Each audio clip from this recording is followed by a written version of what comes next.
দক্ষই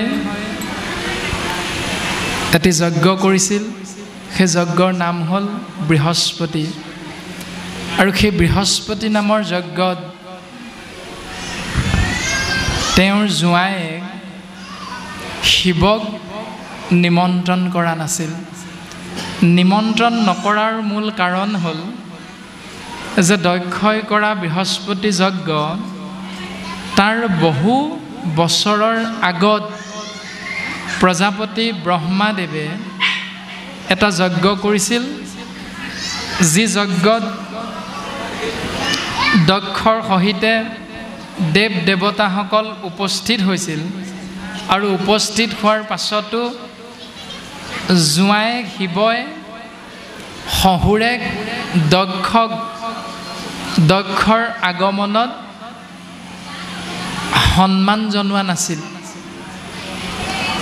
যিহেতু বাকী সমস্ত দেৱ দেৱতা মণ্ডলীয়ে শিৱক সন্মান প্ৰদৰ্শন কৰিছিল কিন্তু জোঁৱায়ে শিৱই দক্ষক সেৱা কৰা নাছিল সন্মান কৰা নাছিল আৰু তাতেই ক্ষুণ্ণ হৈছিল শহুৰ দেউতা দক্ষ আৰু সেই ক্ষুণ্ণতাৰ আক্ষেপৰ প্ৰতিশোধ ল'বৰ বাবে দক্ষই যেতিয়া ব্ৰহ্মাই কৰা যজ্ঞৰ বহু বছৰৰ পাছত বৃহস্পতি নামৰ যজ্ঞ কৰিছিল সেই যজ্ঞলে দক্ষই তেওঁৰ জোঁৱায়েক শিৱক নিমন্ত্ৰণ কৰা নাছিল সেই আক্ষেপ যিহেতু তেওঁ মনত ৰাখি থৈছিল আৰু নিমন্ত্ৰণ নকৰাৰ বাবে শিৱৰ পত্নী অৰ্থাৎ দক্ষৰ কন্যা সতীয়ে স্বামী শিৱক আজ্ঞা বিচাৰিছিল যে সেই স্বামী মোৰ পিতা দক্ষই এভাগ যজ্ঞ কৰিছে নাম বৃহস্পতি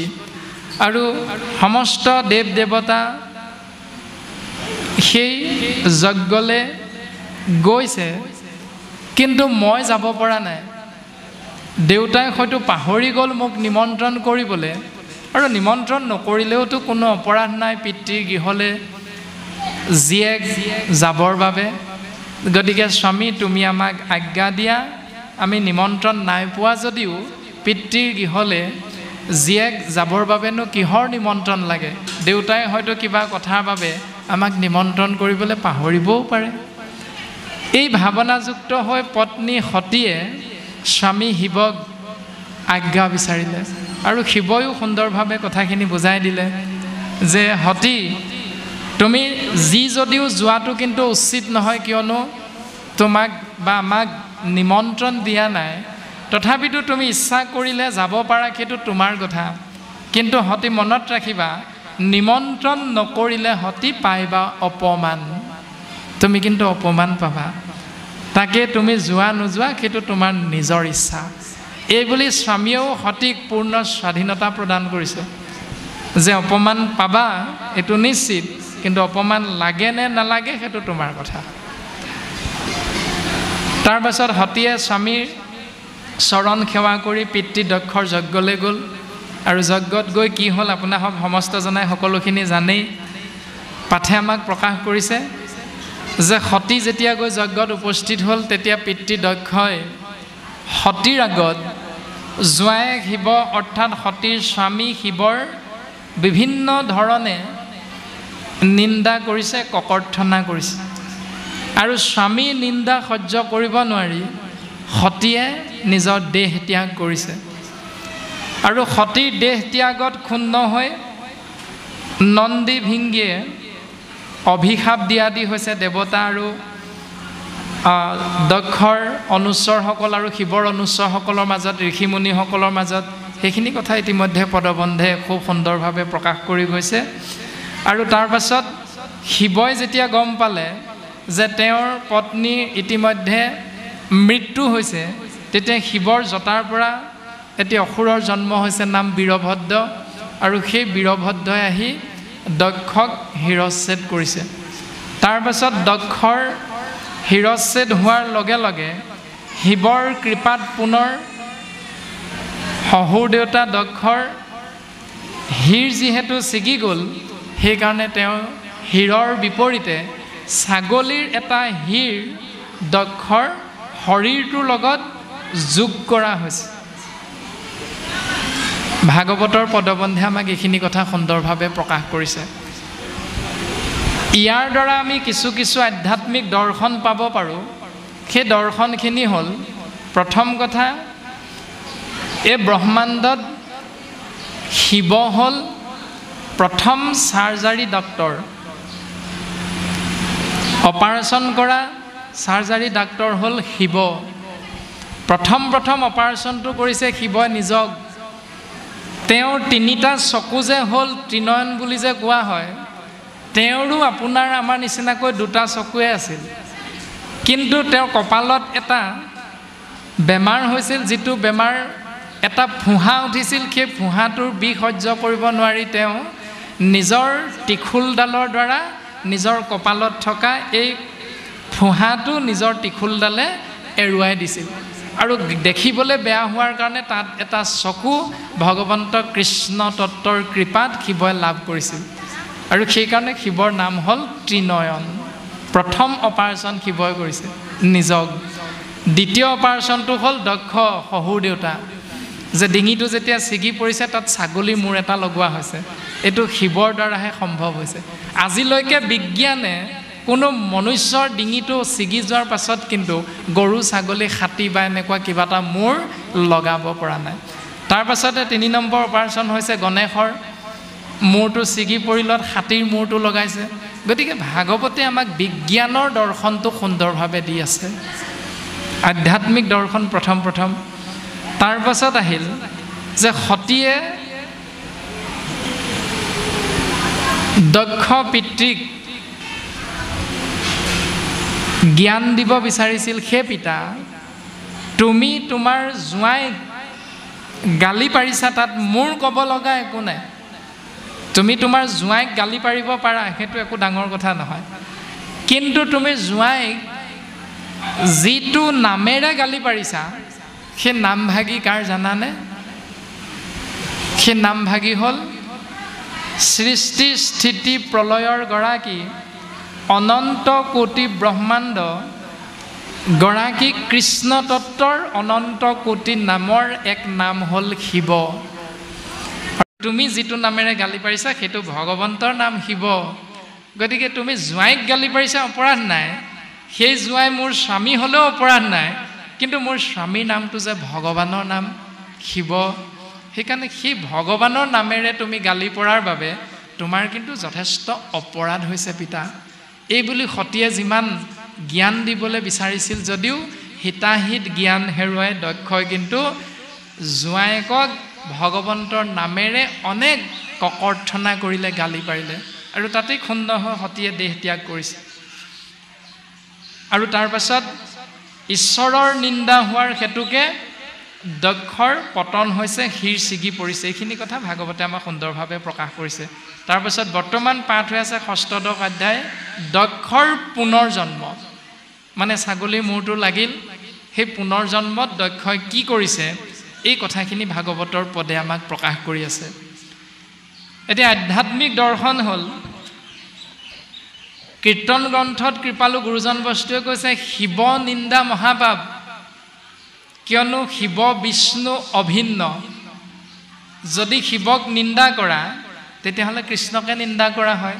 তাৰ উত্তৰ হ'ল সেইটো যে শিৱ নাম হ'ল কৃষ্ণ নামৰ এক নাম। সেইকাৰণে শিৱ নিন্দা কৰা মানে শিৱ বিষ্ণুৰ নাম অভিন্ন, ভিন্নতা কৰিব নোৱাৰিবা। যদি ভিন্নতা কৰা তেতিয়াহ'লে তেওঁ নামৰ অপৰাধী হয়।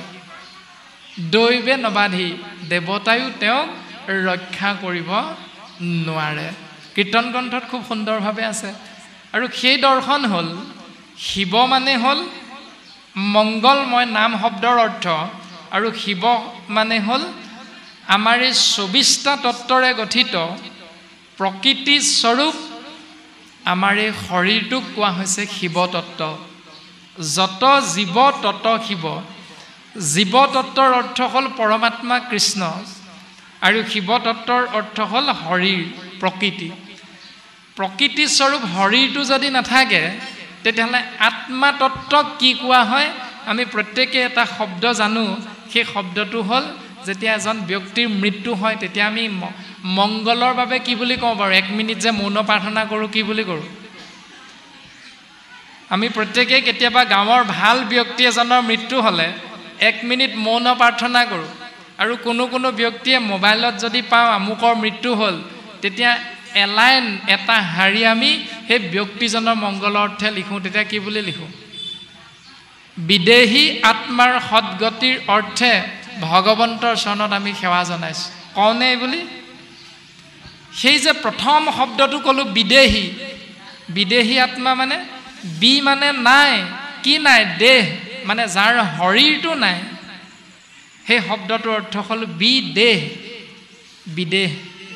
মানে যাৰ শৰীৰ নাই সেই আত্মাৰ নাম হ'ল কৃষ্ণ তত্ত্ব সেই কৃষ্ণ তত্ত্ব জীৱ বুলি কোৱা হৈছে আৰু শৰীৰটোক শিৱ বুলি কোৱা হৈছে যত জীৱ তত শিৱ যদি শিৱ নাথাকে জীৱ অকলহৰে একো কৰিব নোৱাৰে কাৰণ আত্মা ঘূৰি ফুৰিব লাগিব অনন্ত কোটি ব্ৰহ্মাণ্ডত যদি শিৱ তত্ত্বক আশ্ৰয় নকৰে তেতিয়া আত্মা তত্ত্ব এই সংসাৰখনত বিদেহ বুলি কোৱা হয় আৰু আত্মাৰূপী জীৱ বা কৃষ্ণ তত্ত্বক যদি আশ্ৰয় নকৰে তেতিয়া শিৱ তত্ত্বৰ কোনো অৰ্থ নাই সংসাৰত কাৰণ দ্বিতীয় স্কন্ধ ভাগৱতে সিদ্ধান্ত দিছে অবস্তু ক দেখায়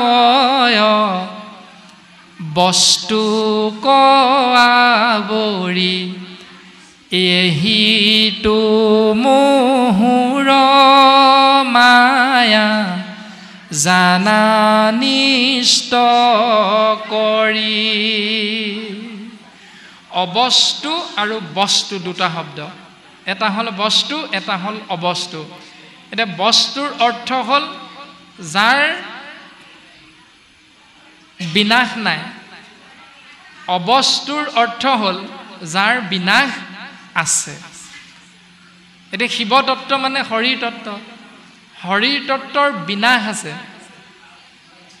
ক্ষিতি অপ মৰুত ব্যোম তেজ এই পঞ্চভূতেৰে ব্ৰহ্মাণ্ডখন গঠিত আৰু এই পঞ্চভূতেৰে আমাৰ শৰীৰটো গঠিত মাটি পানী বায়ু অগ্নি আকাশ এই পঞ্চভূতেৰে আমাৰ শৰীৰটো গঠিত আৰু আমি সকলোৱে এই শৰীৰটোত থকা চকু নামৰ ইন্দ্ৰিয় দুটাৰ জৰিয়তে আমি প্ৰত্যেকটো সংসাৰত বস্তু বুলি আমি দেখা পাওঁ দৃশ্যবিলাক কিন্তু সেই দৃশ্যবিলাকক বস্তু বুলি ভাবিলেও সেই প্ৰত্যেকৰে কিন্তু এদিন নহয় এদিন বিনাশ হৈ যায় মানে ধ্বংস হৈ যায় ঠিক তেনেকৈ শৰীৰটো ধ্বংস হৈ যায় কিন্তু শৰীৰটো ধ্বংস হোৱাৰ কাৰণে শৰীৰটোক শাস্ত্ৰই কৈছে অবস্তু কিন্তু আমি চকু দুটাই এজনে অন্যজনক দেখা পাওঁ সেইকাৰণে আমাৰ দৃষ্টিত অহাৰ বাবে আমি প্ৰত্যেকে শৰীৰটোক কি বুলি কওঁ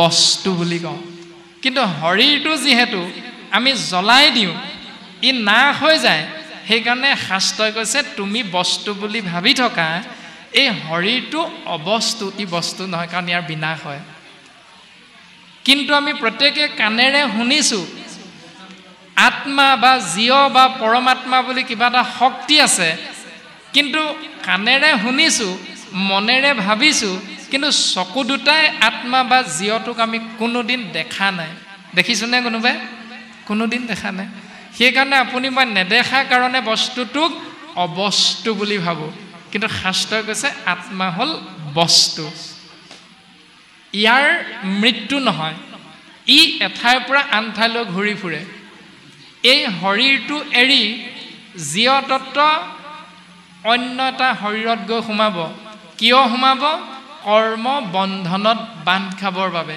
কৰ্ম বন্ধনত কিয় বান্ধ খাম কাৰণ যিটো শৰীৰত আমি সোমাই আছোঁ সেই শৰীৰটোত সোমাই থাকোঁতে যিহেতু আত্মাৰ কাণ নাই যিহেতু আত্মাৰ চকু নাই আত্মাৰ ভৰি নাই আত্মাৰ হাত নাই আত্মাৰ 10টা ইন্দ্ৰিয় নাই আছে মাত্ৰ শৰীৰটোৰ সেইকাৰণে আত্মাই এইবিলাক নাই যদিও শৰীৰটোত থকা শিৱ তত্ত্বৰ চকু কাণ নাক মুখ হাত ভৰি গুজ্জ লিংগ চৰ্ম আদি 10 ইন্দ্ৰিয় ব্যৱহাৰ কৰি দেখা পায় শুনা পায় লৰচৰ কৰিব পাৰে এঠাইৰ পৰা আন ঠাইলৈ যাব পাৰে ব্যৱহাৰ কৰে এইবিলাকক আৰু এই ইন্দ্ৰিয়বিলাকক ব্যৱহাৰ কৰি আত্মা তত্ত্বই এই শৰীৰটোত সোমাই থাকোঁতে যিবিলাক কৰ্ম কৰিব সেই কৰ্মবিলাকত দুটা ফল লাভ কৰে এটা হ'ল পাপ এটা হ'ল পুণ্য আৰু এই পাপ পুণ্যৰ ফলবিলাক শেষ কৰিবৰ বাবে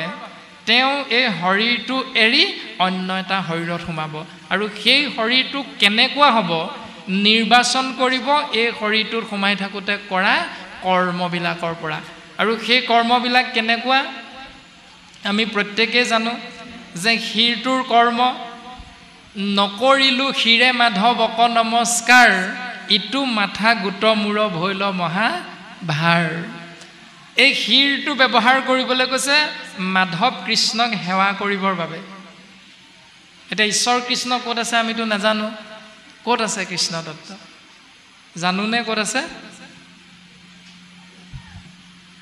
নাজানো কিয় নাজানো মাধৱ গুৰুজনাই কৈছে নামঘোষা শাস্ত্ৰত আপোনালোকে পঢ়িছে অব্যক্ত ঈশ্বৰ হৰি কিমতে পুজিবা তাংক ব্যাপকত কিবা বিসৰ্জন এটা অন্ত মূৰ্তি শূন্য কেনমতে চিন্তিবাহা অ ৰাম বুলি শুদ্ধ কৰা মন ঈশ্বৰ অব্যক্ত ঈশ্বৰ ব্যক্ত নহয় মানে মোবাইলত প্ৰাণজিত নামৰ শৰীৰটো আপোনালোকে দেখি আছিল মোবাইলত জ্যোতিৰ্ময় চেনেলত কিন্তু আজি আপোনালোকে প্ৰত্যক্ষ ৰূপত দেখা পাইছে ইমান দিনে কাণেৰে শুনি আছিল যে এনেকুৱা এজন মানুহ এনেকুৱা এটা ল'ৰা কিন্তু আজি একেবাৰে ওচৰৰ পৰা পাইছোঁ ঠিক তেনেকৈ ঈশ্বৰ অব্যক্ত ঈশ্বৰ ব্যক্ত নহয় ব্যাপকত কিবা বিসৰ্জন তেওঁক পাবৰ বাবে কি দিবা তেওঁক পাবৰ বাবে কি কৰিব লাগিব সেই কি কৰিব লাগিবতো আপোনালোকে ভবাৰ লগে লগে ফোনত যোগাযোগ কৰিলে এটা নম্বৰ ডায়েল কৰিলে আৰু সেই নাম্বাৰটোত ইটো মূৰত এই ক্ষীণমিন শৰীৰটোৰে কৃষ্ণ বুলি ক'লে আৰু কৃষ্ণ বুলি কোৱাৰ লগে লগে যোগাযোগ হ'ল যোগাযোগত আজি নিৰ্দিষ্ট দিনটো ধাৰ্য কৰা হ'ল আৰু আজি এই নিৰ্দিষ্ট দিনটোত আমি প্ৰত্যেকেই ইজনে সিজনক দেখা পালোঁ এতিয়া ব্যাপকত কিবা বিসৰ্জন ঠিক তেনেকৈ ঈশ্বৰ পুৰুষক দৰ্শন পাবৰ বাবে যিহেতু ঈশ্বৰ অব্যক্ত ঈশ্বৰ দৃশ্যমান নহয় গতিকে তেওঁক আমি দেখা পাবৰ বাবে তেওঁৰ কৃপা লাভৰ বাবে আমি ব্যাপকত কিবা বিসৰ্জন কি ত্যাগ কৰিব লাগিব যিহেতু এটা অন্ত মূৰ্তি শূন্য ঈশ্বৰ এনেকুৱা এটা অন্ত মানে এনেকুৱাই কেনেকুৱা মূৰ্তি শূন্য এতিয়া মূৰ্তি শূন্য মানে নিৰাকাৰ বুলি কোৱা হৈছে নিৰাকাৰ মানে নিৰ্যোগ আকাৰ সমান নিৰাকাৰ তাৰ অৰ্থ হ'ল নিশ্চিত আকাৰ এটা আকাৰ আছে যিটোৰ কোনো আকাৰ নাই নিৰাকাৰ শব্দৰ অৰ্থ এটা আকাৰ আছে যিটোৰ কোনো আকাৰ নাই প্ৰমাণ এই জাৰটো দেখিছেনে এই পাত্ৰভাগ দেখিছেনে এই পাত্ৰভাগৰ নাম কি জাৰ এতিয়া এই পাত্ৰভাগৰ নাম জাৰ ইয়াত কি আছে পানী এতিয়া পানী নামটো কি এতিয়া ইয়াত থকা পানী নামটো কি বুলি ক'ম এতিয়া পাত্ৰটোৰ নামেৰে পানী নামকৰণ কৰা হ'ব কি বুলি ক'ম বাৰু এজাৰ পানী কাৰণ পাত্ৰটোৰ নাম জাৰ কিন্তু একেখিনি পানী ইয়াত যদি ভৰাই দিওঁ ইয়াত যদি ভৰাই দিয়া যায় তেতিয়া ইয়াৰ নাম কি এই পাত্ৰটোৰ নাম হ'ল বটল সেইকাৰণে সেই একেখিনি পানীৰে নাম হ'ব এক বটল পানী পানী কিন্তু একেখিনিয়ে মাত্ৰ পাত্ৰটো বদলি হৈছে ঠিক ভগৱন্তৰ আকাৰো তেনেকুৱা নিশ্চিত আকাৰ এতিয়া পানীৰ আকাৰটো কেনেকুৱা এতিয়া ক'ব পাৰিমনে কোনোবাই পানীৰ আকাৰ নাই য'তে থোৱা যাব সি তাৰে আকাৰটো লৈ লয় ঠিক ভগৱন্ত পৰমাত্মাও তেনেকুৱাই প্ৰাণজিত নামৰ শৰীৰটোত সোমালে সেইকাৰণে শৰীৰটোৰ নাম যিহেতু প্ৰাণজিত ৰখা হৈছে গতিকে আত্মাৰ নামো প্ৰাণজিত যদি এই শৰীৰটো চাৰিঠেঙীয়া হ'লহেঁতেন তেতিয়াহ'লে চাৰিঠেঙীয়া জন্তুটোৰ নাম আছে ছাগলী গৰু মেকুৰী কুকুৰ গতিকে সেই শৰীৰটোৰ নামেৰে সেই আত্মাৰ নামাকৰণ হয় আত্মা একে পৰম ঈশ্বৰ একেজনে সমস্ততে তেওঁ ব্যাপ্তমান হৈ আছে এটা ব্যাপকত কিবা বিসৰ্জন তেওঁক পাবৰ বাবে তেওঁ কৃপা লাভৰ বাবে আমি কি বিসৰ্জন দিম এটাবন্ত মূৰ্তি শূন্য যিহেতু তেওঁ মূৰ্তি শূন্য এনেকুৱাই কেনমতে চিন্তি বাহা তেওঁ কেনেকৈ চিন্তা কৰিম উত্তৰটো দিছে ৰাম বুলি শুদ্ধ কৰা মন প্ৰথম শৰীৰটোত থকা 11টা ইন্দ্ৰিয়ৰ ভিতৰত 10টা ইন্দ্ৰিয় ইতিমধ্যে আমি আশ্ৰয় কৰা হ'ল আৰু এই 10টা ইন্দ্ৰিয়ক নিয়ন্ত্ৰণ কৰি থকা 11 নম্বৰ ইন্দ্ৰিয়টোৰ নাম হ'ল মন একাদশ ইন্দ্ৰিয় সেই মনটো দৰ্শন দিছে দ্বিতীয় স্কন্ধতে নানা কৰ্ম কৰোঁ বুলি কৰে আলোচন একো কাৰ্য সিদ্ধি নোহে তাকে বোলে মন বিভিন্ন ধৰণে কৰ্ম কৰিম বুলি ৰাতি এজোকা বাক্য আছে নহয় ৰাতি হ'লে 7 হাল বায় পুৱা হ'লে এহালো নাই সেইটো হ'ল মনটো মানে খেলি মেলি এতিয়া ইয়াত হয়তো অলপ সময় থাকি প্ৰাণজিতক চাম এই বুলি আহিলোঁ অকণমান সময় থাকি একেখিনি কথাকে কয় মোবাইলতো শুনিছোঁ যাওঁগৈ ব'লা মনটোৱে গুচি গ'ল যাবলৈ মন গ'ল তাৰমানে আহিছিলোঁ কিবা এটা হেঁপাহ কৰি একে আৰু কিনো ওচৰৰ পৰা চালোঁ এপাক চাবলৈ মন আছিল কাৰোবাৰ হয়তো মন এটা আছিল চেলফি একপি মাৰিবলৈ কিন্তু কোনো দুই একে মাৰিলে কোনো দুই একে হয়তো ৰৈ থাকিবলৈ কিমান দেৰি বা কয় কি ঠিক যাওঁগৈ আৰু ব'লা এনেকৈ হয়তো কোনো দুই এজন আমি উভতি গুচি যাম উঠি গুচি যাম মানে সেই খেলি মেলি লগাই থকা একাদশ নামৰ ইন্দ্ৰিয়টোৰ নাম হ'ল মন আৰু ঈশ্বৰৰ কৃপা লাভৰ বাবে শাস্ত্ৰই কৈছে মনটোক প্ৰথম শুদ্ধ কৰিব লাগিব আৰু শুদ্ধ কৰা নিয়মটো কি ৰাম বুলি কোৱা এতিয়া আমি ৰাম বুলি কৈছোঁ নে নাই কোৱা সেইটোৱে নিৰ্ভৰ কৰিব ঈশ্বৰৰ কৃপা পাবৰ বাবে এতিয়া আমাৰ সমাজ ব্যৱস্থাত কি আছে যেতিয়া দেউতাৰ মৃত্যু হয় তেতিয়া 3 দিনত তিলনি 10 দিনত দহা 11 দিনত কাজ এতিয়া 10 নম্বৰ দিনটোত দহা কৰে কোনে কি কৰে সেইটো আমাৰ ক'ব লগা নাই আমি এইটো কাৰণে মাত্ৰ দৰ্শনটোহে টানি অনা হৈছে যে 10 দিনত দহা বা 11 দিনতে কৰক 12 দিনতে কৰক 13 দিনতে কৰক এমাহতে কৰক নিজৰ নিজৰ বিচাৰ বিবেচনাই নিজে নিজে কৰি আছে আমাৰ সেইখিনিত ক'ব লগা নাই কিন্তু কথাটো হ'ল 10 নম্বৰ দিনা দহা কৰোঁতে সেৱকীয়ে যেতিয়া সেৱা কৰে তেতিয়া সেৱকীসকলে প্ৰাৰ্থনাটো গায় নে নাগায় বাৰু নাগায় ভকত এজনে গাই দিব লাগে গায়নে বাৰু ভকত এজনে প্ৰাৰ্থনাটো সেৱকীৰ হৈ কৰি দিব লাগে এতিয়া শাস্ত্ৰইতো সেইটো নাই কোৱা আমাৰ শাস্ত্ৰই ক'লে ৰাম বুলি শুদ্ধ কৰা মন তোমাৰ মনটোক ৰাম বুলি ক'বলৈ শিকোৱাই নাই তোমাৰ পিতৃকৰ্ম সফল হ'বনে কেতিয়াও সফল নহয় কাৰণ তুমি পুত্ৰ সমাজে জানে পুত্ৰ হৈ তুমি ভকতক সেৱা কৰিবলৈ তুমি এদিনো ইচ্ছা নকৰিলা সেৱা কৰিলা কি বুলি কৰিলা ৰাম বুলি নকলা কৃষ্ণ বুলি নকলা হৰি বুলি নকলা বিষ্ণু বুলি নকলা তুমি কি বুলি ক'লা বোলে বৰদেউতা পালেহি এই বুলিহে ক'লা বোলে ককাইদেউ পালেহি তুমিতো এই বুলিহে ক'লা ভাগৱত শাস্ত্ৰৰ প্ৰথম স্কন্ধত কৈছে যিটো বাক্যে নাই নাম কৃষ্ণৰ চৰিত্ৰ উচিষ্ট গৰ্তটো কৰি সি অপবিত্ৰ যিটো বাক্যত কৃষ্ণ নাম নাথাকে সেই বাক্য উচিষ্ট গৰ্ত মানে চোৱা পাতনিতকৈও লেতেৰা তে কৃষ্ণ বুলি ক'বলৈ নিশিকা ব্যক্তিজন কিমান লেতেৰা সেইটো আপোনাক মোক ভাগৱতে শিকাইছে তাৰমানে কৃষ্ণ নামটো কিমান মহান কৃষ্ণ নামে কি কৰি দিব পাৰে সমস্ত দৰ্শন ভাগৱতে আমাক শিকাইছে তাৰ পাছতো যদি আমি পিতৃ বা মাতৃ বা পৰিয়ালৰ বা বংশৰ কোনোবা এজন ব্যক্তিৰ মৃত্যু হ'লে পৰলোকগামী হ'লে আমি জনা নজনাৰ মাজেৰেও যদি কৃষ্ণ বুলি ক'বলৈ নিশিকো তেতিয়াহ'লে তেওঁতকৈ আৰু দুৰ্ভগীয়া দ্বিতীয়জন এই সংসাৰত নাই গতিকে ভাগৱতে আমাক সুন্দৰভাৱে এই দৰ্শনখিনি দিছে গতিকে ৰাম বুলি শুদ্ধ কৰা মন এতিয়া ৰাম বুলি শুদ্ধ কৰা মন বুলি কোৱাৰ লগে লগে মাধৱ গুৰুজনে পুনশ্চ এজোকা প্ৰাৰ্থনা আমাক শিকাইছিল প্ৰাৰ্থনা জোকা কি ও কি দিয়া পুজি মে প্ৰভু চৰণ মুৰাৰী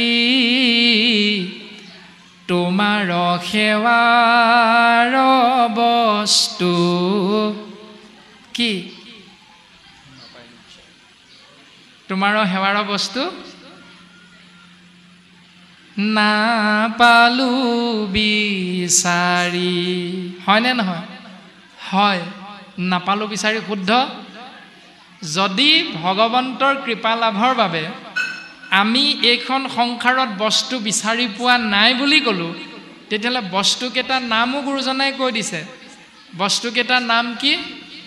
জল দি পুজিলোহেঁতেন মাছে বিতালিলে। সেই প্ৰভু, জলেৰে তোমাক সেৱা কৰিবলৈ বৰ ইচ্ছা আছিল, কিন্তু মাছে বিতালিলে, সেইকাৰণে জল চোৱা হৈ গ'ল। প্ৰভু, চোৱা বস্তুৰে তোমাক সেৱা কৰিলে তুমি জানো গ্ৰহণ কৰিবা? নিশ্চয় নকৰা। গতিকে জল পূৰণচিন, ঈশ্বৰ সেৱাৰ বাবে জল পূৰণচিন। তাৰপাছত পুষ্প দি পুজিলোহেঁতেন প্ৰভু, ফুলেৰে সেৱা কৰিবলৈ বৰ মন আছিল তোমাক, কিন্তু ভোমোৰাই যে চুহিলে, সেইকাৰণে ফুল চোৱা হৈ গ'ল। প্ৰভু, তুমি জানো চোৱা বস্তু গ্ৰহণ কৰিবা? নিশ্চয় নকৰা। গতিকে ফুলো পূৰণচিন। তাৰপাছত দুগ্ধ দি পুজিলোহেঁতেন দামুৰিয়ে পিলে। গাখীৰেৰে তোমাক সেৱা কৰিবলৈ বৰ ইচ্ছা আছিল প্ৰভু, কিন্তু দামুৰিয়ে যে পিলে, সেইকাৰণে দুগ্ধও চোৱা হৈ গ'ল।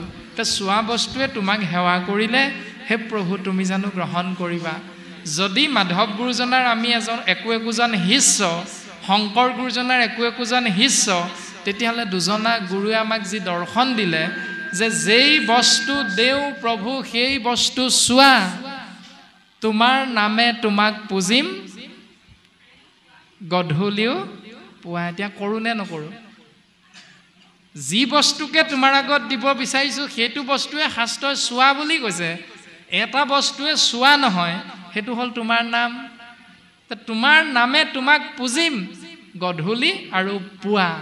এতিয়া ৰাতিপুৱা গুৰু সেৱা কৰোঁ নাই? নকৰোঁ, কাৰণ গুৰুগৃহ নাই। সন্ধিয়া প্ৰাৰ্থনা কৰোঁনে? নকৰোঁ, কাৰণ গুৰুগৃহ নাই।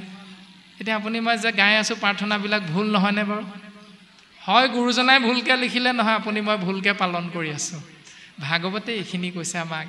তাৰপাছত আমি কি কৰোঁ যে কৰ্ম অনুসাৰে কি কৰোঁ, বোলে ভোজনী এটা লাগিব দেই, নহ'লে নহ'ব। কেলে? কাৰণ নামাচাৰ্যক ভোজনী দিব লাগিব, তাৰপাছত পাঠেকিক ভোজনী দিব লাগিব, তাৰপাছত গায়ন বায়নক এটা দিব লাগিব, শৰাই এখন সজাব লাগিব, 3, 4, 5খনমান শৰাই। কুঁহিয়াৰ নহ'লে নহ'ব, আপেল নহ'লে নহ'ব, কল নহ'লে নহ'ব, তিয়হ নহ'লে নহ'ব, চাউল নহ'লে নহ'ব, লাগিবই মাহ প্ৰসাদ। ভাগৱতেতো ক'লে, গুৰু দুজনাইতো ক'লে যে তোমাৰ সেৱাৰ বস্তু নাপালোঁ বিচাৰি, কিন্তু আমি সংসাৰ ধৰ্ম পালন কৰোঁতে কি কওঁ, তোমাৰ সেৱাৰ বস্তু পালোঁহে বিচাৰি। আমি বিচাৰি পোৱাৰ কাৰণে সেইবিলাক বস্তু আমাৰ অপৰিহাৰ্য অংগ। মানে ঈশ্বৰৰ অৰ্থে শৰাই সজাবই লাগিব, ঈশ্বৰৰ অৰ্থে মাহ প্ৰসাদ আনিবই লাগিব। তাকো বুট হ'লে নহ'ব, মগুহে হ'ব লাগিব। তাকো গোটা মগু হ'লে নহ'ব, ফলাহে হ'ব লাগিব। বিভিন্ন ধৰণৰ নীতি নিয়ম আপুনি মই সমাজত পালন কৰোঁ। ভাগৱতৰ ক'ত ক'লে এইবিলাক নিয়মৰ কথা? ভাগৱতে কৈছে, বৃথা কথা কৈ কৃষক মৰস, শাস্ত্ৰৰ তত্ত্ব নধৰি,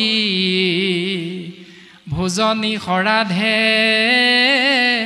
একোকে নবাধৈ, কৃষক নুবুলি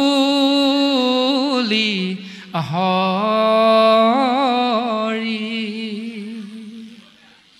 তুমি যেতিয়ালৈকে হৰি বুলি নকবা, যেতিয়ালৈকে কৃষ্ণ বিষ্ণু হৰিৰাম আশ্ৰয় নকৰিবা, তেতিয়ালৈকে তুমি ভোজনী শ্ৰাদ্ধ পিণ্ড মুণ্ডনৰ জৰিয়তে কেতিয়াও এই সংসাৰৰ পৰা উদ্ধাৰ পাব নোৱাৰিবা। কোন ভাগৱতে ভোজনী শৰাধে, নেৱ যজমান যজি, আক পঢ়িবাক শুনিবে নোৱাৰে, কাণ কৰে গজ গজি। এই 4ৰ্থ স্কন্ধৰে পুৰঞ্জন উপাখ্যানত আছে। ইয়াৰ পাছত একেবাৰে শেষৰ ফালে ওলাব পুৰঞ্জন উপাখ্যান, তাতে এই কথাখিনি সুন্দৰভাৱে লিখা আছে। আপোনালোকে চাই ল'ব, তাত পাই যাব। যদি ভাগৱত পঢ়ি পঢ়ি ভোজনী শ্ৰাদ্ধ পিণ্ড মুণ্ডন ছমহীয়া বছৰিকীয়াত জীৱৰ মংগল নহয় বুলি কৈছে, তেতিয়াহ'লে ভাগৱত পঢ়ি পঢ়ি পালন নকৰাটো আমাৰ অপৰাধ। শাস্ত্ৰই কৈছে ভাগৱতৰ নিয়মটো পালন নকৰি যদি আমি বেলেগ এটা নিয়ম পূৰ্বপুৰুষৰ পৰা চলি আহিছে বুলি পালন কৰোঁ, তেতিয়াহ'লে তেওঁতকৈ আৰু অপৰাধী দ্বিতীয় এজন নাই। কৃষক নুবুলি হৰি, হৰি বুলিবই লাগিব, কাৰণ নামঘোষাটো কৈছে যাৰ পুত্ৰ সবে ঐত হৰিত শৰণ লয়া, হৰি গুণ গাৱে শুদ্ধ ভাৱে, দধি দুগ্ধ ঘৃত মধু নদীৰ জল কপিয়া, পিতৃগণে ত্ৰিপিতি কপাৱে, ৰাম পিতৃগণে ত্ৰিপিতি কপাৱে। যিসকল পিতৃ মাতৃ আত্মা এই সংসাৰ এৰি গ'ল, তেওঁলোকেও পৰিপুৰুষ বুলি আমাৰ স্বাভাৱিক সংসাৰত এটা নিয়ম আছে পালন কৰি থকা ধৰ্মবিলাকৰ ভিতৰত। এতিয়া তেওঁলোকৰ অৰ্থে তিথিৰ মূৰত পানী চলো বুলি যে কয়, প্ৰায় এইটো চলি থাকে আমাৰ তিথিৰ মূৰত পানী চলো। গতিকে ছমাহৰ মূৰত ছমহীয়া, বছৰেকৰ মূৰত বছৰেকীয়া পালন কৰিম। কোনজন পুত্ৰই পালন কৰিলে তেওঁৰ অৰ্পিত দ্ৰব্য ভগৱন্ত বা এই সংসাৰ এৰি যোৱা আত্মাই গ্ৰহণ কৰিব। সিদ্ধান্ত দিছে যাৰ পুত্ৰ হবে ঐত, ঐত মানে ইয়াত হৰিত শৰণ লয়া, হৰি গুণ গাৱে অশুদ্ধভাৱে নে শুদ্ধভাৱে? হৰি গুণ গাৱে শুদ্ধভাৱে। এতিয়া দেউতাক নামাচাৰ্য, দেউতাক নামঘৰীয়া, দেউতাক ভাগৱত আচাৰ্য, আৰু পুতেকে কি কৰে? চাৰিআলিৰ চুকত ধিমিক ধামাককৈ জ্বলি থকা সেই দোকানখনৰ পনীয়া গিলাচটোৰ মাজত সন্ধিয়া সময়কণ থাকি ভাল পায়, কিন্তু দেউতাকে সন্ধিয়া সময়ত গোঁসাই ঘৰত সোমাই বৰতাল বজাই ঈশ্বৰ চৰণ চিন্তা কৰে। আৰু পুতেকে কি কৰে? সেই চাৰিআলি চুকৰ দোকানখনলৈ যায়, তিনিআলি চুকৰ দোকানখনলৈ যায় সেই সময়খিনিত। এতিয়া দেউতাক গুচি গ'ল নাম আশ্ৰয় কৰি কৰি। এতিয়া যিজন সন্তানে চাৰিআলিৰ চুকত থাকি ভাল পায়, সেই সন্তানে দেউতাকৰ অৰ্থে কি কৰ্ম কৰিব সকলোৱে জানেই ন? ভাগৱতো সেইটোকে কৈ আছে। গতিকে তেওঁ কৰা ছমহীয়া বছৰেকীয়া কৰ্ম পিতৃয়ে ভাল পাবনে? কাৰণ জীয়াই থাকোঁতে 10জনৰ আগত ক'লে হেৰ' মই নামাচাৰ্য হ'লে কি হ'ব, মোৰ এইটো ল'ৰা দেখিছা নহয় কৰ্ম। জীয়াই থাকোঁতে গাঁৱৰ 10জনৰ আগত এই বুলি কৈ থৈ গ'ল। তেওঁ মৰাৰ পাছত তেওঁ অৰ্পিত দ্ৰব্য গ্ৰহণ কৰিব নাই সেইটো সকলোৱে জানিবই লাগে। আৰু তাৰ পাছতো যদি গ্ৰহণ কৰিব বুলি ভাবি সেইখিনি কৰ্ম কৰোঁ, সেইখিনিকে শাস্ত্ৰই বৃথা কৰ্ম বৃথা চেষ্টা বুলি সিদ্ধান্ত দি আছে। গতিকে এইখিনিৰ পৰা একো লাভ নাই। আৰু লাভালাভটো খুব সুন্দৰভাৱে দৰ্শন দিছে। গতিকে লাভালাভৰ ভিতৰলৈ আমি যাম। ভাগৱতৰ পদবন্ধে আমাক বৰ্তমান সিদ্ধান্ত দিছে যে কুবেৰৰ নগৰ এৰায়া দেৱগণ, প্ৰৱেশিলা শংকৰৰ থান বিতুপন, কল্পতৰু সমবৃক্ষ হব উপাসয়, পুৰুষৰ পুৰুষাৰ্থ সকলে সাধয়। দেৱতাসকলে কুবেৰৰ নগৰ এৰি কৈলাসত গৈ উপস্থিত হ'ল, আৰু কৈলাসত উপস্থিত হৈ তেৰা সমস্তই কি দেখা পালে? যে শিৱ শংকৰ আসনত আসনাধীষ্ঠ হৈ আছে, আৰু আসনত আসনাধীষ্ঠ হৈ থকা শংকৰক মান্য অনুসাৰে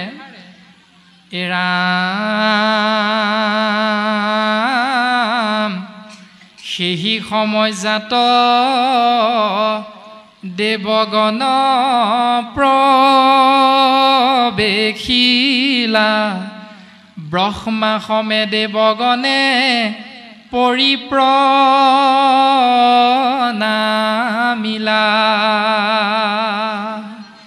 হে ৰাম ৰাম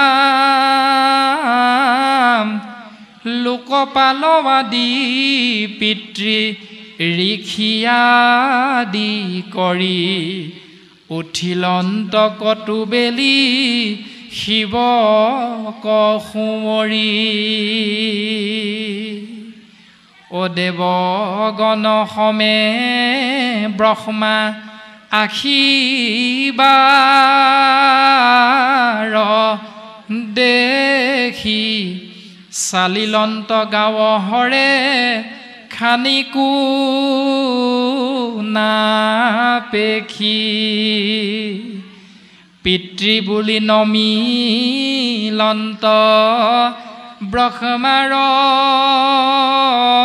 চৰণে কশ্যপ ঋষিক যেন নমিলা ব্ৰাহ্মণে।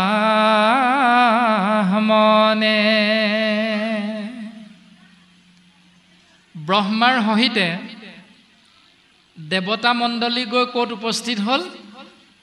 কৈলাসত। এতিয়া দুটা শব্দ আমাক ভাগৱতে শিকাইছে, এক হ'ল বৈকুণ্ঠ, দুই হ'ল কৈলাস। এতিয়া বৈকুণ্ঠ শব্দৰ অৰ্থ কি? বৈ মানে নাই, কুণ্ঠ মানে ভয়। য'ত প্ৰৱেশ কৰিবলৈ জীৱৰ ভয় নাথাকে তাৰ নামেই হ'ল বৈকুণ্ঠ। এতিয়া নামঘৰত সোমাবলৈ কাৰোবাৰ ভয় লাগে নি? কাৰোবাৰ ভয় লাগে নি নামঘৰত সোমাবলৈ? নালাগে, লাগিলে লাগে বুলি কৈ দিব আৰু নালাগিলে নালাগে বুলি কৈ দিব। নামঘৰত সোমাবলৈ ভয় নালাগে বাপ, কিন্তু লং পেণ্টটো পিন্ধি আহিলে অকণমান হৃদয়ত বা মনটো কিবা অপবিত্ৰ যেন লাগে। গাটো নোধোৱাকৈ নামঘৰ ভাগ দেখিলে কৃষ্ণ বুলি ক'বলৈও ভয় অকণমান লাগে, কিয়নো গা ধোৱা নাই। সেইখিনিতে অকণমান অপবিত্ৰ লাগে। তাৰ অৰ্থ এইটোও নহয় যে ভয় লাগে। বৈকুণ্ঠ শব্দৰ অৰ্থ হ'ল বৈ মানে নাই, কুণ্ঠ মানে ভয়। কৈলাস শব্দৰ অৰ্থ কি? কৈ মানে নাই, কৈ মানে নাই। লাশ মানে কি? আমি যে কওঁ ইংৰাজীত ডেড বডি বুলি। ডেড বডি মানে মৃত শৰীৰ, আৰু তাকে হিন্দীত কোৱা হয় লাশ। নকয়নে লাশ বুলি? অসমীয়াত হ'ল লত আকাৰে লা, তালব্য শ, লাশ, এনেকৈ কয় লাশ। আৰু সেইটোৱে হ'ল কৈলাস, মানে যাৰ শৰীৰ নাই সেয়া হ'ল কৈলাস।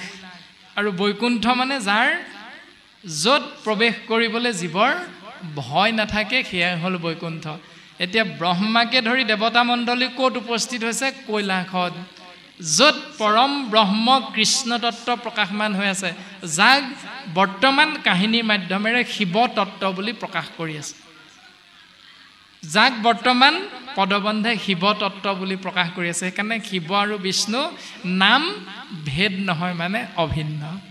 এই দৰ্শনটো আমি কিন্তু তাৰ বিপৰীতটো পালন কৰি থাকোঁ। বৰগছ এজোপাৰ তলত ত্ৰিশূল এডাল পুতি দিলে সেইডোখৰত শিৱ বহি আছে, এইটো ভাৱনা আহি যায়। এইটো গুৰুজনাৰ আদৰ্শ নহয়, এইটো গুৰুজনাৰ আদৰ্শ নহয়।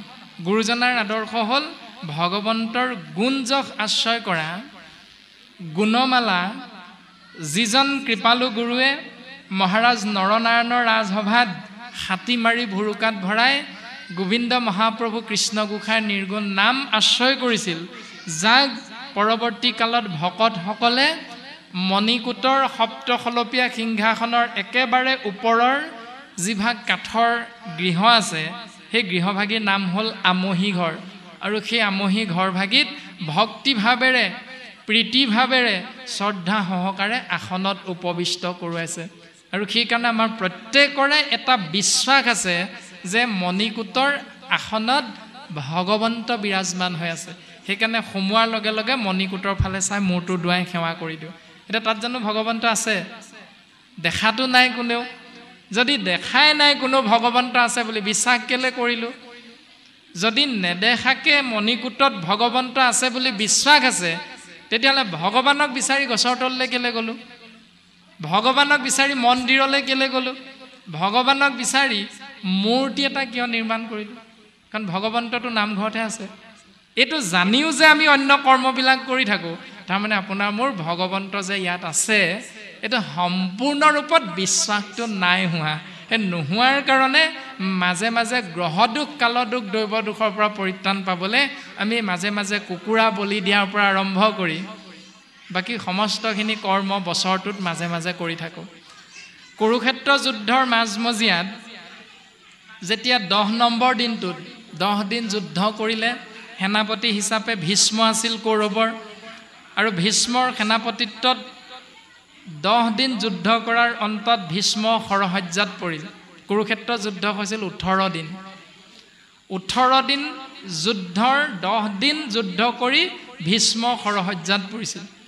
আৰু শৰসজ্জাত পৰাৰ প্ৰাক মুহূৰ্তত ভীষ্মৰ লগত কৃষ্ণৰ যুদ্ধ হৈছিল। আমি সকলোৱে জানো কৃষ্ণৰ ওচৰত যেতিয়া দুৰ্যোধন আৰু অৰ্জুনে যুদ্ধৰ বাবে সহায় বিচাৰি গৈছিল দ্বাৰকালে, তেতিয়া দুৰ্যোধন আৰু অৰ্জুনৰ আগত কৃষ্ণই 2টা চৰ্ত ৰাখিছিল। এটা হ'ল, এফালে মোৰ 7 অক্ষখিনি নাৰায়ণী সেনা, যাৰ কোনোদিন মৃত্যু নহয়, যাৰ কোনোদিন যুদ্ধত পৰাস্ত নহয়, নাৰায়ণী সেনা। আৰু এফালে মই অকলে তাকো অস্ত্ৰ নধৰোঁ। দুৰ্যোধন কোৱা কাক লাগে? 7 অক্ষখিনি নাৰায়ণী সেনা লাগে নে যুদ্ধ নকৰা মোক লাগে? অস্ত্ৰ নধৰোঁ মই, কাক লাগিব? দুৰ্যোধনে 7 অক্ষখিনি নাৰায়ণী সেনা আশ্ৰয় কৰিলে। আৰু অৰ্জুনে ক'লে যে মোৰ 2খন হাত আছে, গাণ্ডীৱ ধনু আছে, দেৱতাৰ পৰা পোৱা মোৰ বল বীৰ্য আছে, গতিকে যুদ্ধ মই মোৰ শক্তিৰে কৰিম প্ৰভু, মোক মাত্ৰ ৰথখন পৰিচালনা কৰিবলৈ এজন সাৰথি লাগে, গতিকে তুমি যদি মোৰ ৰথৰ সাৰথি হোৱা মই তাতেই সন্তুষ্ট প্ৰভু। এনেকৈ দুইজনে নিজৰ নিজৰ পচন্দ অনুসৰি এজনে কৃষ্ণক নিৰ্বাচন কৰিলে আৰু এজনে 7 অক্ষখিনি নাৰায়ণী সেনা নিৰ্বাচন কৰিলে। আৰু এই যে কৈছিল কৃষ্ণ অস্ত্ৰ নধৰোঁ বুলি, সেই কথাটো যেতিয়া চৌদিশে বিয়পি পৰিল, তেতিয়া ভীষ্মই প্ৰতিজ্ঞা কৰিছিল যে অস্ত্ৰ নধৰোঁ বুলি কৈছা কৃষ্ণ, ময়ো প্ৰতিজ্ঞা কৰিছোঁ তোমাক কুৰুক্ষেত্ৰ যুদ্ধত অস্ত্ৰ ধৰাইহে এৰিম। এই বুলি যেতিয়া ক'লে, আৰু এদিন সুযোগ বুজি ভীষ্মই এপাত হৰ মাৰি অৰ্জুনৰ কপিধ্বজ নামৰ ৰথখনৰ 4টা ঘোঁৰা সহিতে ৰথখন পৃথিৱীত একেপাত হৰে হালি ধৰিলে, হালি পেলালে। তাৰমানে এতিয়া ঘোঁৰা ধৰফৰাই আছে, অৰ্জুন বিমূৰত পৰিছে। কৃষ্ণ এতিয়া ভাবিছে উপায় নাই, যদি অস্ত্ৰ ধৰোঁ নিজৰ প্ৰতিজ্ঞা ভংগ হয়, যদি অস্ত্ৰ নধৰোঁ অধৰ্মৰ ওচৰত পৰাজয় বৰণ কৰিব লগা হয়। গতিকে সুতমুচ ধুমুচ কৃষ্ণই কি কৰিলে? ভকত বৎসল হৰি যিহেতু ভকতৰ বাক্য ৰক্ষা কৰিবলৈ নিজৰ প্ৰতিজ্ঞা ভংগ কৰিছে।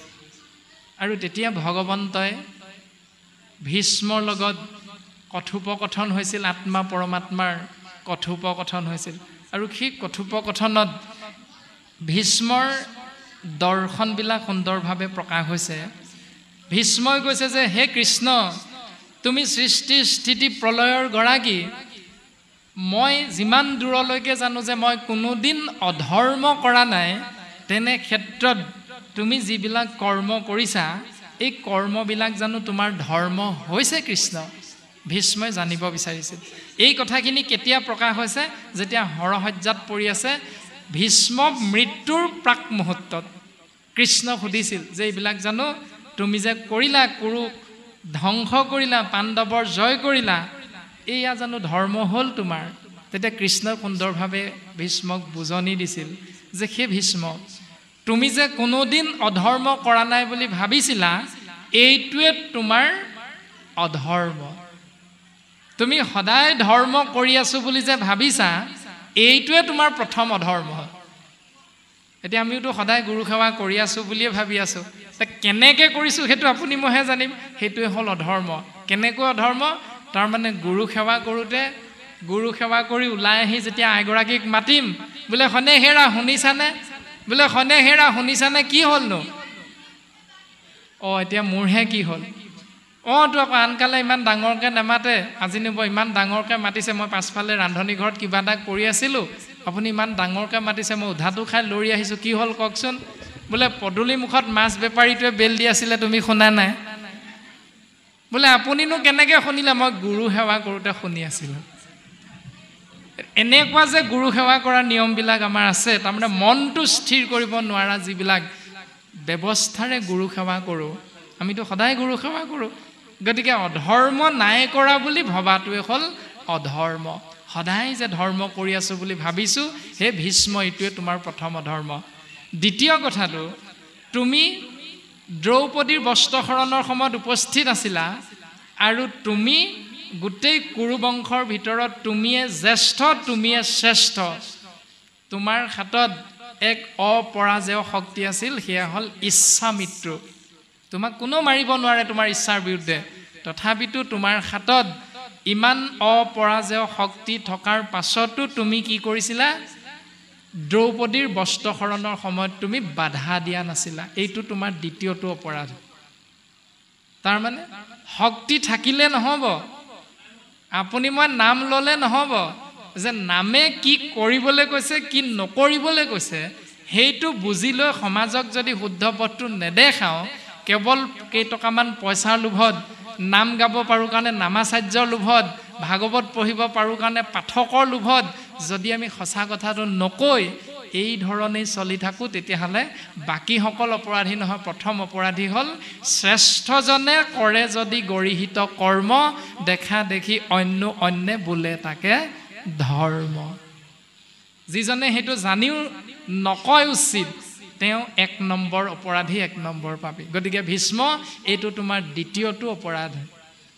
3 নম্বৰতে ভীষ্মক অপৰাধৰ দৰ্শনটো দেখালে যে তুমি ভাবিছিলা হস্তিনাপুৰৰ সিংহাসনৰ প্ৰতি দায়বদ্ধ তুমি, সেইকাৰণে সিংহাসনৰ ওপৰত আক্ৰমণ হোৱা নাই, তুমি বাকীসকলৰ কথা চিন্তা নকৰিলা। হস্তিনাপুৰৰ সিংহাসন মানে তুমি ভাবিলা কেৱল ধৃতৰাষ্ট্ৰৰ কথা। হস্তিনাপুৰৰ সিংহাসন মানে কেৱল অন্ধৰজা ধৃতৰাষ্ট্ৰ নহয়। হস্তিনাপুৰৰ সিংহাসনৰ প্ৰতি দায়বদ্ধ মানে হস্তিনাপুৰ ৰাজ্যখনত যিমান প্ৰজাবৃন্দ বসবাস কৰি আছে, সমস্ত প্ৰজাৰ সুখ দুখৰ প্ৰতি লক্ষ্য ৰখাটো হ'ল জ্যেষ্ঠ আৰু শ্ৰেষ্ঠ হিচাপে তোমাৰ কৰ্তব্য। এইটো তোমাৰ 3 নম্বৰ অপৰাধ। ভীষ্মইতো ভবাই নাছিল এইবিলাক অধৰ্ম বুলি। আমিওতো ভবা নাই এইবিলাক আমাৰ অধৰ্ম বুলি। ভাবিছোঁ জানো কোনোবা এদিন? কোনোদিন ভবা নাই। হ'ব, সময় হ'লে আমাৰ এতিয়াই হেৰৌ ল'ৰাহঁত তহঁতৰ এতিয়া শৰণ ল'ব নাই হোৱা, তহঁতৰ এতিয়া নামঘৰলৈ যাব নাই হোৱা। আকৌ কোনোজন দেউতাই কি বুলি কয়, শৰণ ল'লি নাই বোলে, নাই লোৱা, তেতিয়াহ'লে ভাগৱতৰ ওচৰলৈ নাহিবি। এনেকুৱা দুমুখীয়া দৰ্শন আমাৰ সমাজবিলাকত প্ৰায়ে থাকে। দেউতাকক যদি কয়, দেউতা মোক ভাওনা বচন এখন দিছে, এইবাৰ ভাওনাত গাবলৈ গাঁৱৰ ৰাইজে, চুপ, এতিয়া পঢ়া শুনা কৰা বয়স, এতিয়া ভাওনা গোৱা বয়স নহয়, সময়ত বহুত ভাওনা গাবলৈ পাবি, এতিয়া পঢ়। সিহঁতি তোক পঢ়া শুনা খৰচ দিছে নি? মইহে দিছোঁ। দিনক ৰাতি কৰি, ৰাতিক দিন কৰি, কষ্ট কৰি তহঁতৰ কাৰণে ঘটিছোঁ। এতিয়া ভাওনা কৰি, বিহু গাই, ঢিটিঙালি মাৰি তোৰ এতিয়া সময় খৰচ কৰা বয়স নহয়। যিজন পিতৃয়ে, যিজন দেউতাই তেনেকৈ সন্তানক গুৰুজনাৰ আদৰ্শত অনুপ্ৰাণিত হ'ব বিচাৰিলেও, যিগৰাকী মাতৃ, যিজন পিতৃয়ে সন্তানক বাধা দিব, সেইজন কেতিয়াও পিতৃ বা মাতৃ হ'ব নোৱাৰে। শাস্ত্ৰই সিদ্ধান্ত দিছে। গতিকে কৃষ্ণ নাম আশ্ৰয় কৰিবৰ বাবে কেনেধৰণে আমি আগবাঢ়িব লাগিব চিন্তা কৰাটো অতিব প্ৰয়োজন। শাস্ত্ৰই সুন্দৰভাৱে আমাক দৰ্শন দিছে। কৃষ্ণই ভীষ্মক পুনশ্চ কৈছিল, ভীষ্ম, তুমি বিবাহ নকৰোঁ বুলি আজীৱন ব্ৰহ্মচাৰী হোৱাৰ ব্ৰত ল'লা, যাৰ কাৰণে তোমাক সমাজে ভীষ্ম ৰূপে জানিলে, আৰু ভীষ্ম প্ৰতিজ্ঞা বুলি সমাজত তোমাৰ নামেৰে এটা দৰ্শন হৈ গ'ল। ভীষ্ম প্ৰতিজ্ঞা। ভীষ্মই বিবাহ নকৰালে, আৰু বিয়া নকৰাই তুমি কি কৰিছিলা? অম্বা, অম্বালিকা, অম্বিকা, 3গৰাকীয়ে মনে মনে কাৰোবাক ভাল পাই থকাৰ পাছতো তুমি বেলেগৰ কাৰণে সেই 3গৰাকীক তুমি ৰাজসভাৰ পৰা বল বীৰ্য প্ৰদৰ্শন কৰি তুমি তেওঁলোকক হৰণ কৰি লৈ আহিলা। তেওঁলোকৰ মনৰ কথা জানিবলৈ নিবিচাৰিলা। তাৰপাছত এগৰাকীয়ে স্পষ্টভাৱে ক'লে, মই বেলেগক ভাল পাইছিলোঁ, গতিকে তুমি সেইগৰাকীক উচিত অনুচিত বিচাৰ নকৰি এৰি দিলা। তেওঁৱে হ'ল পাছৰ জন্মত শিখন দি। এনেধৰণে কথাখিনি কৈ কৃষ্ণই ভীষ্মক বুজাইছে যে ভীষ্ম, তুমি মন কৰিবা, এটা বছৰত 365 দিন থাকে। 365 দিনত 12টা মাহ থাকে, আৰু 12টা মাহত 6টা ঋতু থাকে। এই 6টা ঋতুত 12টা মাহত 365 দিনত এজোপা গছে এটা সময়ত ঋতু অনুসৰি নিজক সলনি কৰেনে বাৰু? ঋতু অনুসৰি গছজোপাৰ পাত সম্পূৰ্ণ সৰি গুচি যায়, আকৌ সেই গছজোপাত ঋতু অনুসৰি কুঁহিপাত ওলায়। তাৰপাছত লাহে লাহে ফল ফুল আদিৰে গছজোপা জাতিষ্কাৰ হৈ সুন্দৰভাৱে আপোনাক মোক ফল উপহাৰ দিয়ে। তাৰপাছত সেই ফল সৰি এটা সময়ত সেই একেজোপা গছে আকৌ পাত সৰি লঠঙা হৈ যায়। তাৰমানে এইবিলাক ঋতুৰ লগত গছজোপা অৰ্থাৎ প্ৰকৃতিয়ে নিজক সলনি কৰে। তেনে ক্ষেত্ৰত একাদশ স্কন্ধত সিদ্ধান্ত দিছে, কটু মন্দ মতি শাস্ত্ৰ নকৰে বিচাৰ, কৰৈ কুল ধৰ্ম পূৰ্ব পুৰুষ আচাৰ। যদি ঋতু অনুসৰি প্ৰকৃতিয়ে নিজক সলনি কৰিব পাৰে, তেতিয়াহ'লে ধৰ্ম বুলি কৈ আপুনি মই সমাজ ব্যৱস্থাত থকা বাপাইসকলে নিয়মটো কিয় সলনি কৰি ল'ব নোৱাৰোঁ? এইটো হ'ল আমাৰ অপৰাধ। শাস্ত্ৰই কৈছে আমাক অপৰাধ বুলি। যদি আমি অপৰাধটো বুজিবলৈ চেষ্টা কৰোঁ শাস্ত্ৰ পঢ়ি, তেতিয়াহ'লে তাত জীৱৰ মংগল। আজিতো চাউণ্ড বক্সৰ মানে মিউজিক ছিষ্টেমৰ বাপজনে লং পেণ্ট পিন্ধি নাই অহা জানো? আহিছে নাই? লং পেণ্ট পিন্ধি আহিছে। আপোনালোকেতো ধুতি পঞ্জাবী পিন্ধি আহিছে, আমিও পিন্ধি আহিছোঁ। আমিতো পাঞ্জাবী চাৰ্ট পিন্ধি আহিছিলোঁ, আসনত বহুতেতো পাঞ্জাবী চাৰ্ট খুলি ল'লোঁ, বাপ দুজনেও খুলি থৈছে। আপোনালোকেতো নাই খোলা, খুলিছে জানো? তাৰমানে এইটো সময়ে নীতি নিয়মবিলাক কেনেকৈ শিকাইছে আমি তেনেকৈ পালন কৰিছোঁ। ঠিক তেনেকৈ সময়ৰ লগে লগে কৰ্ম ধৰ্ম পৰিৱৰ্তনশীল। সময় যি ধৰণে পৰিৱৰ্তনশীল তেনেকৈ সময়ৰ লগত কৰ্মও পৰিৱৰ্তন, কাৰণ শৰীৰটো পৰিৱৰ্তন হয়। মাতৃগৰ্ভৰ পৰা আহোঁতে চকু মুদি আহিছিলোঁ, চকু মুদি আহোঁতে মা বুলি ক'বলৈ শিকা নাছিলোঁ। কোনোবাই শিকাই দিলতহে তাকো এবছৰ 1.5 বছৰ মূৰতহে মা বুলি ক'ব পাৰিছিলোঁ। জন্ম হয়তো মা বুলি ক'ব পৰা নাই, জন্ম হয়তো আমি ভাত খাব পৰা নাই। শৰীৰটোৰ এটা নিৰ্দিষ্ট সময়ত আকাৰটো বৃদ্ধি হোৱাৰ লগে লগেহে দাঁতকেইটা ওলালেহে আমি ভাত খাব পাৰিছিলোঁ। শৰীৰটো যি ধৰণে সময়ৰ লগে লগে পৰিৱৰ্তনশীল, পৰিৱৰ্তন হৈ গৈ থাকে, ঠিক তেনেধৰণে আমি সমাজ ব্যৱস্থাত গৃহস্থী ধৰ্ম পালন কৰা বাপাইসকলেও সময়ৰ লগে লগে কৰ্ম ধৰ্ম পৰিৱৰ্তনশীল বুলি বুজি লৈ তাক কেনেকৈ পালন কৰিব লাগে সেইটো কৰাটো অতিব প্ৰয়োজন। তাৰ এটা সৰু উদাহৰণ দি পুনৰ আমি পাঠৰ মাজলৈ যাম। উদাহৰণ হ'ল, এজন বাপে সত্ৰাধিকাৰৰ ওচৰত শৰণ ল'লে। শৰণ লওঁতে আপোনাৰ ভাবে জানে মাটি পানী লোৱাৰ এটা কথা কয়, মাটি পানী ল'ব লাগে। যদি মাটি আৰু পানী নোলোৱা তেতিয়াহ'লে তোমাৰ শৰণ ভস্ত হ'ব। সেইকাৰণে শৰণ লোৱাৰ লগে লগে শৌচাচাৰ পদ্ধতি পালন কৰোঁতে মাটি পানী ল'ব লাগিব। তেতিয়া ব্যক্তিজনে কৈছে, প্ৰভু মই আপোনাৰ ওচৰত শৰণ ল'ব নোৱাৰোঁ। বোলে কিয়? তুমিতো শৰণ ল'বলৈ ইতিমধ্যে আসনত বহিলা। বোলে হয় প্ৰভু, আপুনি কোৱা কথাকেইটা মই ৰাখিব নোৱাৰিম। বোলে কিয় ৰাখিব নোৱাৰিবা? প্ৰভু মই কাশ্মীৰত চাকৰি কৰোঁ। বোলে তাতে কি হ'ল? কাশ্মীৰত প্ৰভু পানীও নাই মাটিও নাই, বৰফেই বৰফ।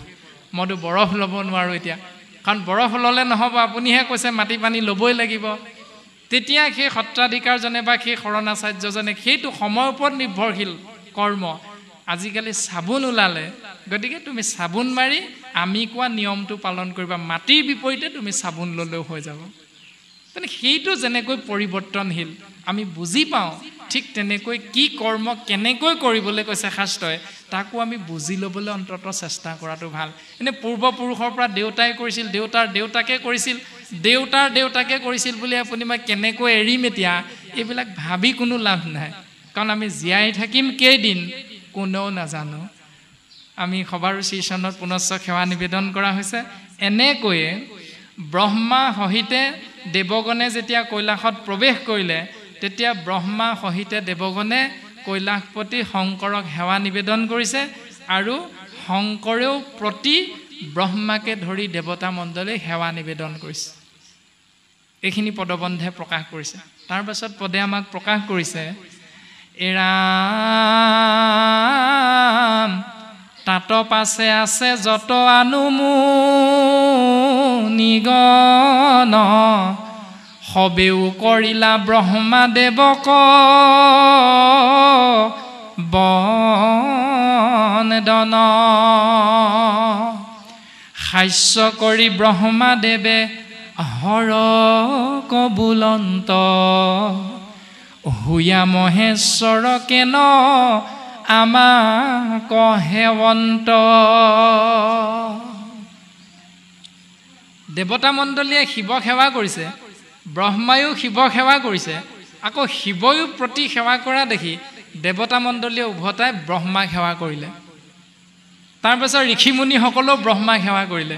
এতিয়া ব্ৰহ্মাক যেতিয়া সকলোৱে সেৱা কৰিলে, তেতিয়া হাস্য কৰি হাঁহি হাঁহি ব্ৰহ্মাদেৱে হৰ হৰ মানে শিৱক কৈছে, হুয়া মহেশ্বৰ কেন আমাক সেৱন্ত, তুমিয়ে মহান ঈশ্বৰ হৈ হৰ মানে শিৱ শিৱক কৈছে তুমিয়ে মহেশ্বৰ আকৌ তুমি মহেশ্বৰ হৈ আমাক কিয় সেৱা কৰিছা এইটোতো আমাৰ অপৰাধ হৈছে তুমি শ্ৰেষ্ঠ হৈ আমি নিকৃষ্টক তুমি সেৱা কৰিছা তেতিয়া পদবন্ধে আমাক প্ৰকাশ কৰিছে ও মহাজনে যেন অল্প জনক সেৱয় আমাক প্ৰণাম তুমি কৰাহে নয়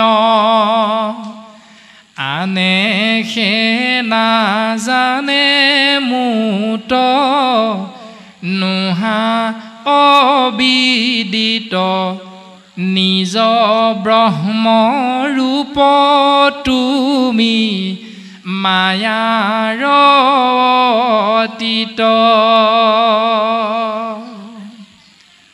মহাজনে যেন অল্প জনক সেৱয় এজন গৃহস্থী ধৰ্ম পালন কৰা ধৰি লওক আজি আপোনালোকৰ অনুষ্ঠানত এজন নামাচাৰ্য বা এজন ভাগৱত আচাৰ্য আৰু আমাৰ ককাজন বহিয়া আছে খুটা তেওজী ককাও আজি অনুষ্ঠান ভাগিত একেবাৰে বয়সৰ ফালৰ পৰা হয়তো জ্যেষ্ঠ গতিকে ককাক আজি নামঘৰত সকলোৱে সেৱা কৰিছে কিন্তু ককাৰ গৃহত গৈ যিদিনা কৰ্ম অনুসাৰে আমি সকলো যাম তেতিয়া ককাই কিন্তু সেইদিনা আমাক সেৱা কৰিব পদূলি মুখত সেইদিনা তেওঁ সেৱকী আমি হলো তেওঁৰ দৃষ্টিত ভকত ভগৱন্ত এই দৰ্শনটো প্ৰকাশ কৰিছে শিৱই ব্ৰহ্মাক যে মহাজনে যেন অল্প জনক সেৱয় সমাজৰ দৃষ্টিত যিজন মহাজন শ্ৰেষ্ঠজন সেইজনক সমাজত সেৱা কৰাৰ পিছত তেওঁ গৃহত যেতিয়া তেওঁ আকৌ অল্প বুলি বাকীসকলে যেতিয়া ভাবে নিজকে অল্প বুলি সেই অল্পসকলক আকৌ গৃহত নিমন্ত্ৰণ কৰোঁতে সেই শ্ৰেষ্ঠজনে যেনেকৈ সেৱা কৰে হে ব্ৰহ্মা তুমিও মোক তেনেকৈ সেৱা কৰিছা এই বুলি শিৱই ব্ৰহ্মাক কৈছে আমাক প্ৰণাম তুমি কৰা হেহি নয় তেনেধৰণে তুমিও আমাক সেৱা কৰিছা আনেহে নাজানে মুত নোহা অবিদিত আনে নাজানে এইটো কথা কিন্তু মই জানো ব্ৰহ্মা যে তুমি আত্মা আৰু মই আত্মা বিষ্ণু তত্ত্ব তিনি মূৰ্তি তিনি ৰূপত আমি কিন্তু ভাগ ভাগ হৈ আছো যদিও একেজনী এই কথাটো বেলেগে নাজানে কিন্তু মইতো জানো ব্ৰহ্মা এই বুলি শিৱই ব্ৰহ্মাক কৈছে তিনি ৰূপত তিনি মূৰ্তি একে কলেবৰ তিনিওজন এজনেই বুলি কৈছে এইটো শিৱই জানে কাৰণে ব্ৰহ্মাক প্ৰতি সেৱা নিবেদন কৰিছে কিন্তু বাকীসকলে এইটো কথা নাজানে কাৰণে কৰিব লাগে কাৰণে সেৱা ভাগ কৰিছে এতিয়া এইখিনিলৈকে পদবন্ধে বাপ দুজনে পাঠ আগবঢ়াই দিলে ইয়াৰ পাছত পদে কি ক'ব আমি পুনৰ পদ